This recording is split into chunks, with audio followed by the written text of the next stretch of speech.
बिस्मिल्लाहिर्रहमानिर्रहीम। Dear fellows, आइए आज का लेक्चर शुरू करने से पहले रब्बे ज़ुल जलाल की बारगाह में एक दफ़ा फिर मुल्तजी हूँ कि मौला करीम हमें ऐसे सजदों की तौफीक अता फरमा कि जिससे खिदमत खलक का जज्बा बढ़े।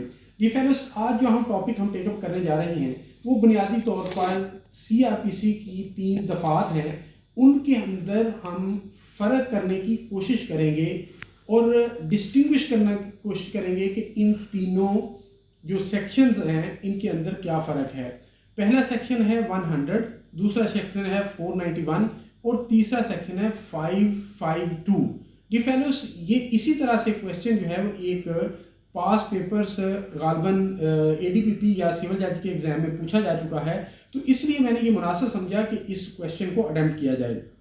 डी फेलोस, बेसिकली ये सेक्शंस के अंदर डिफरेंस करना इसलिए ज़रूरी है कि ये तीनों सेक्शंस जो हब से बेजा है या इलीगल डिटेंशन है उसकी मुख्तलिफ अशकाल के साथ डील करते हैं, लेकिन इन सेक्शंस के तहत जो अथॉरिटीज़ हैं या जिनके पास पावर है वो डिफरेंट हैं और इनका जो प्रोसीजर है या जो shades of meaning of detention है इलीगल के वो भी मुख्तलिफ होते जाते हैं इन तीनों सेक्शंस के अंदर।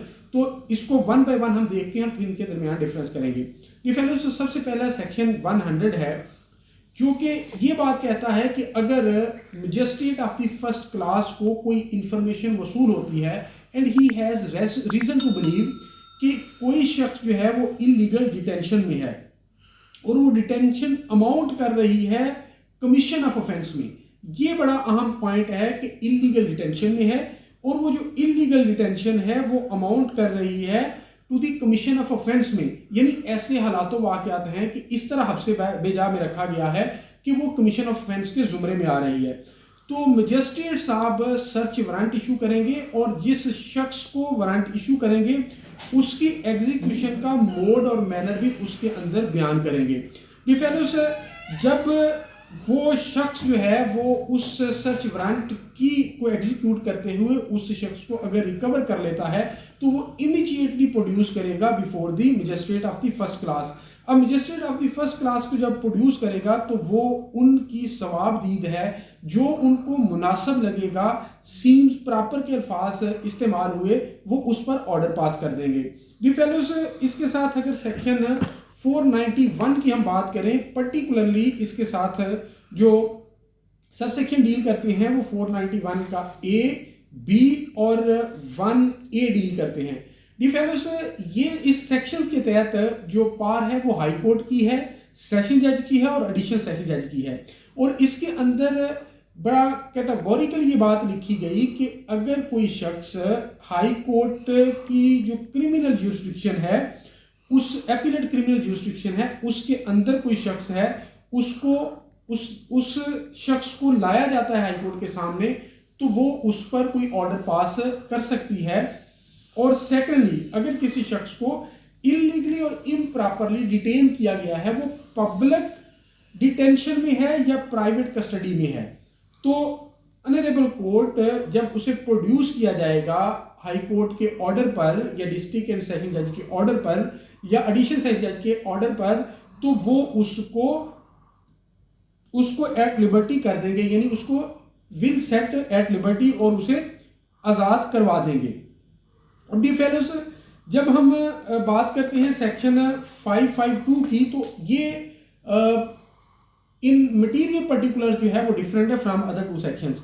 इनमें पहली बात ये है कि ये जो जुरिस्डिक्शन इन्वोक की जाएगी ये इस सूरत में इन्वोक की जाएगी कि कोई शख्स अगर आके ये कहता है कि किसी खातून को या किसी फीमेल चाइल्ड को जिसकी एज 16 से कम है उसको एब्डक्ट कर लिया गया है या उसको अनलॉफुल डिटेंशन में रखा गया है और फॉर अनलॉफुल पर्पस रखा गया है और वो कंप्लेंट फाइल करता है और वो कंप्लेंट ऑन ओथ वो फाइल करता है, तो फिर ऑनरेबल कोर्ट जो है उस अनलॉफुल डिटेंशन में रखी गई औरत या बच्ची जिसकी एज 16 से नीचे है और अनलॉफुल पर्पस के लिए रखी गई है उनको रेस्टोर करवा सकती है।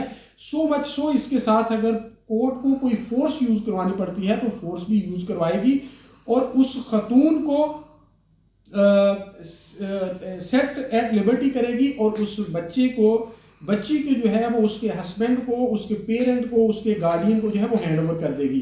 तो डियर फेलोस, अगर हम इनके फॉर एकेडमिक पर्पसेस और फॉर अटेम्प्टिंग क्वेश्चन इनमें अंदर डिफरेंशिएट करना चाहें तो हम यूं कह सकते हैं कि डिफरेंस एज टू पार।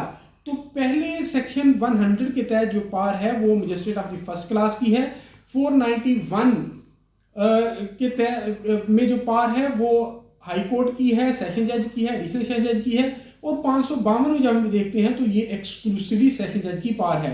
दूसरा, एज टू कन्फाइनमेंट अगर देखें तो different shades of meaning attach हैं तीनों सेक्शंस के अंदर, कि जहां पर 100 की बात करते हैं तो वहां पर डिटेंशन इस शक्ल की होनी चाहिए कि that must amount to commission of offence, जबकि 491 के अंदर हम देखते हैं तो वो इम्प्रॉपर भी हो सकती है और इलीगल भी हो सकती है। अब जैसे इम्प्रॉपर, अगर फादर जो है नौमलूद बच्चे को ले गया है तो माँ जो है वो 491 के तहत वो पिटीशन फाइल कर सकती है हेबियस की। ये इलीगल नहीं है लेकिन इम्प्रॉपर मौजूद है। जबकि हम देखते हैं 552 के अंदर तो वहां पर एब्डक्शन का लफ्ज है, इलीगल डिटेंशन का लफ्ज है। इसी तरह अगर हम फर्दर देखें तो एज टू हम पब्लिक और प्राइवेट कस्टडी की बात कर सकते हैं कि सेक्शन 100 पब्लिक प्राइवेट को में डिफरेंशिएट नहीं करता। सेक्शन 491 पब्लिक और प्राइवेट दोनों कस्टडी की बात करता है, यानी अगर वो किसी पुलिस ऑफिशियल, किसी महकमे की कस्टडी में है तो उस पर भी 491 हेबियस की जो पिटीशन है वो फाइल की जा सकती है और ऑर्डर पास किया जा सकता है, जबकि ऐसा जिक्र जो है वो 100 के अंदर नहीं है। इसी तरह 552 के अंदर भी ये डिफरेंशिएशन नहीं है कि वो अबडक्शन या इलीगल डिटेंशन जो है वो किसी पब्लिक या प्राइवेट कस्टडी में है। इसमें अगर फर्दर हम करें तो इनकी रिकवरी के मोड और मैनर में भी डिफरेंस है। Difference as to mode and manner of recovery of the detained person. जैसे 100 के अंदर हम देखते हैं तो वहां पे सर्च वारंट इशू किया जाएगा। 491 के अंदर हम देखते हैं तो वहां पर डायरेक्शन इशू होगी टू दी अथॉरिटीज, और 552 के अंदर हमने देखा कि वहां पर फोर्स भी यूज की जा सकती है। तो डियर फेलोज, ये सर्टेन डिफरेंसेस थे अमंग 3 सेक्शन जो मैंने आपके सामने रखने की कोशिश की। Thank you so much.